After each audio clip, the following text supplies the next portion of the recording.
नमस्कार, मैं हूं विनय मिश्रा। आप देख रहे हैं HW न्यूज।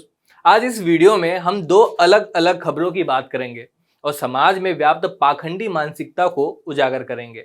इस वीडियो को अगर अंत तक आप देखेंगे तो जरूर खुद से यह सवाल पूछेंगे कि हमारा समाज एक ही तरह की घटनाओं पर दोहरा मापदंड क्यों अपनाता है और इसके पीछे आखिर वजह क्या है।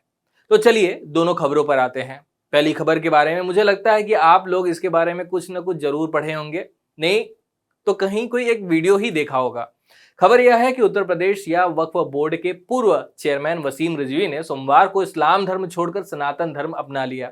उन्हें अब जितेंद्र नारायण सिंह त्यागी के नाम से जाना जाएगा। खबरों के अनुसार डासना मंदिर के महंत यति नरसिंहानंद गिरी महाराज के साथ मिलकर उन्होंने पूरे रीति रिवाजों के साथ हिंदू धर्म अपनाया और अब वे त्यागी समुदाय के साथ जुड़ गए हैं। जिस तारीख को रिजवी साहब ने तथाकथित घर वापसी की, उसका इतिहास के पन्नों में अपना एक अलग ही महत्व है।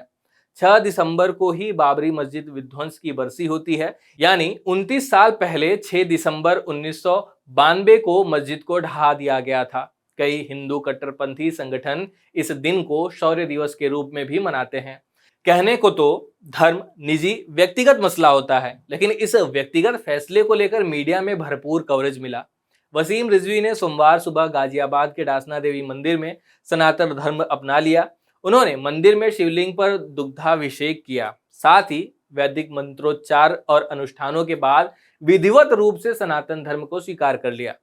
मीडिया से बात करते हुए उन्होंने कहा कि इस्लाम बार बार उन्हें निकालता था, हर बात पर निकाला करता था। जब निकाल ही दिया तो अब हम स्वतंत्र हैं, कहीं भी जाएं, जहां मोहब्बत मिलेगी, जहां इंसानियत मिलेगी, हम वहां जाएंगे।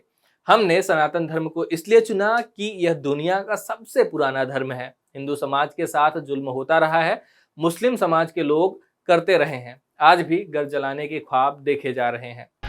धर्म परिवर्तन की यहाँ पर कोई बात नहीं है। जब मुझको इस्लाम से निकाल ही दिया गया तो अब ये मेरी मर्जी है कि मैं किस धर्म को स्वीकार करूं। सनातन धर्म दुनिया का सबसे पहला मजहब है, पहला धर्म है, और जितनी उसमें अच्छाइयाँ पाई जाती हैं, इंसानियत पाई जाती है, हम ये समझते हैं किसी और दूसरे धर्म में नहीं है। और इस्लाम को हम धर्म समझते ही नहीं हैं। इतना पढ़ लेने के बाद इस्लाम के बारे में, मोहम्मद के चरित्र के बारे में, और जो उनकी आतंकवादी चेहरा है उसको पढ़ने के बाद हम ये समझते हैं कि इस्लाम कोई धर्म नहीं है, मोहम्मद द्वारा ऑर्गेनाइज किया हुआ एक आतंकी गुट है जो 1400 साल पहले अरब के रेगिस्तानों में तैयार किया गया था। तो जब हमको निकाल दिया गया, हर जुमे को नमाज के बाद हमारा और महाराज जी का, यति नरसिंहानंद गिरी जी का सर काटने के लिए फतवे दिए जाते हैं, इनाम बढ़ाया जाता है। तो ऐसी परिस्थितियों में हमको इस्लाम कोई कहे या हमको कोई मुसलमान कहे, इस पर हमको खुद शर्म आती है। चलिए रिजवी जी की कुंडली पर एक नजर डालते हैं, मतलब उनसे जुड़े कुछ विवादों पर नजर डालते हैं। वसीम रिजवी इस्लाम धर्म को लेकर उलूल जुलूल बोलते रहे हैं। इन्हीं बयानों को लेकर मुस्लिम समाज के लोग उनसे गुस्साए हुए थे और उनके खिलाफ जगह जगह पर प्रदर्शनी भी हुई थी। रिजवी ने मदरसों को बंद करने की बात कर विवादों को जन्म दिया था, तो कभी मदरसों में आतंकवादी पैदा होने जैसे विवादित दावे से मुस्लिम समुदाय के लोगों की भावनाओं को भी आहत किया।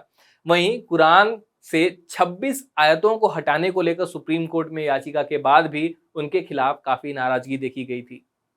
पिछले साल नवंबर में एक खबर थी कि सीबीआई ने उत्तर प्रदेश शिया वक्फ बोर्ड के पूर्व अध्यक्ष वसीम रिजवी के खिलाफ केस दर्ज किया है। उत्तर प्रदेश वक्फ संपत्तियों को गैर कानूनी तरीके से बेचने, खरीदने और हस्तांतरित करने के आरोप में यह मामला दर्ज किया गया था। सीबीआई ने धोखाधड़ी, आपराधिक धमकी और विश्वासघात के आरोप में मामला दर्ज किया था। उत्तर प्रदेश पुलिस ने प्रयागराज और लखनऊ में वसीम रिजवी और अन्य के खिलाफ 2 एफआईआर दर्ज की थी। 2 अलग अलग शिकायतों के आधार पर यह एफआईआर दर्ज की गई थी। प्रयागराज में रिजवी के खिलाफ इमामबाड़ा गुलाम हैदर में दुकानों को निर्माण करने से जुड़ा था, जबकि दूसरा केस कानपुर में एक जमीन से जुड़ा है। इसमें रिजवी पर प्लॉट के केयरटेकर को धमकी देने और धोखाधड़ी का आरोप है। अब बात करते हैं उस विवादित आदमी के बारे में जिसने धर्म परिवर्तन कराया। यति नरसिंहानंद कहने के लिए भले महंत हैं, लेकिन घटिया बयानबाजी के लिए जाने जाते हैं।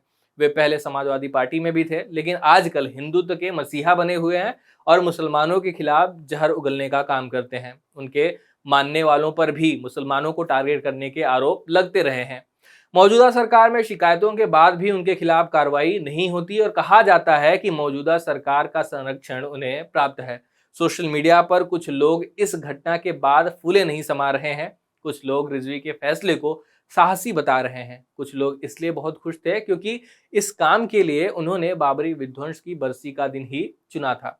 अब आते हैं दूसरी खबर पर। द क्विंट की रिपोर्ट के अनुसार मध्य प्रदेश के विदिशा में गंजबा सौदा के सेंट जोसेफ स्कूल में हिंदूवादी संगठनों ने स्कूल पर धर्मांतरण का आरोप लगाकर स्कूल पर पथराव किया और तोड़फोड़ की। इसके साथ ही प्रदर्शन कर रहे लोगों ने पुलिस प्रशासन को ज्ञापन भी सौंपा है। जहां एक और पुलिस ने मामला कंट्रोल में होने की बात कही है, तो वहीं दूसरी ओर स्कूल प्रबंधन का आरोप है कि मामले की जानकारी पहले से होने के बाद भी पुलिस ये हंगामा और तोड़फोड़ रोकने में नाकाम रही। जानकारी के अनुसार स्कूल पर पिछले हफ्ते 8 बच्चों के धर्म परिवर्तन का आरोप लगाया और इस मामले को लेकर पहले भी ज्ञापन दिए जा रहे थे। बच्चों का धर्मांतरण कराने की खबर बीते कुछ दिनों से सोशल मीडिया पर भी वायरल हो रही थी। सोशल मीडिया में एक फोटो वायरल हुआ जिसमें बच्चों के ऊपर जल छिड़ककर उन्हें ईसाई बनाकर उनका धर्म बदलने का दावा किया जा रहा था। इस मामले पर स्कूल के प्रबंधक ब्रदर एंथनी ने खबर को बेबुनियाद बताकर कहा कि वो उनके ही धर्म के बच्चे थे, उनमें से कोई भी बच्चा हिंदू धर्म का नहीं था। स्कूल प्रबंधक ने बताया कि हिंदूवादी संगठनों ने जो पत्र लिखा उसमें 31 अक्टूबर को धर्म परिवर्तन कराने के आरोप लगे हैं, लेकिन 31 अक्टूबर को रविवार का दिन था और जिस दिन बच्चे या टीचर स्कूल आते ही नहीं हैं और जिन 8 बच्चों के नाम पत्र में लिखे गए हैं उनमें से एक भी बच्चा इस स्कूल का छात्र नहीं है, ऐसा ब्रदर एंथनी ने कहा। वहीं मध्य प्रदेश के गृह मंत्री नरोत्तम मिश्रा ने मंगलवार को कहा कि सरकार धर्म परिवर्तन की गतिविधियों में शामिल लोगों की जांच करा रही है। मतलब यहां धर्म परिवर्तन को लेकर पुष्टि अभी तक नहीं हुई है, लेकिन लोग कानून को हाथ में लेने को उतारू हो गए हैं।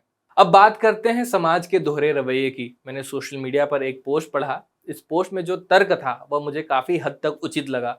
उस पोस्ट के विचारों को मैं अपने शब्दों में आपके सामने रखना चाहूंगा।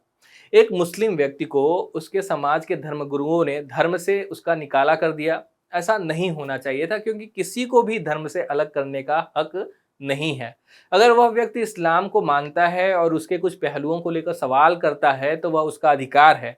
इस्लाम कोई सल्तनत नहीं कि किसी को सल्तनत से बदर किया जाए, निकाल दिया जाए। उस मुस्लिम व्यक्ति ने इस्लाम को त्याग दिया। धर्म हर किसी का निजी मसला होता है, इसलिए इस पर कोई टिप्पणी नहीं होनी चाहिए।